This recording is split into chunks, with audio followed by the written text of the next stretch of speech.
11 रुपियाँ 99 पैसा देखाएको छ किन पानी खाए जस्तो छ मिठो सस्यो आज हामी चाहिँ दोकानमा गएको न मजाले फस्यो नि त बाहिर चाहिँ यसलाई 2 रुपियाँ 99 कति देखाएको थियो 2 रुपियाँ 99 देखाएको थियो बिन्द्रुकमा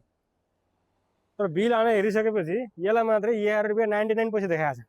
किन यसरी पैसा बढ्यो भनेको त यस्तो झुक्काउँछ है बिन्द्रुकले बिन्द्रुकमा सामान किन्दा एकदम ख्याल गर्नु है साथी तपाईँहरूले नमजाले फसाइरह हामीलाई अहिले आएर ठिक लाग्नु छोड्यो नि मलाई बिन्द्रुकमा सबै चाहिँ यस्तै हुन्थ्यो पहिला अहिले चाहिँ ठिक लाग्नु छोड्यो खाएर हेर्नु चाहिँ कस्तो रहेछ यो त उ हो नि त के अरे कोकोनट जुस हो पानी खानु खानु कस्तो रहेछ आउँछ लाउँदैन पानी खाए जस्तो छ मिठो छैन मिठो छैन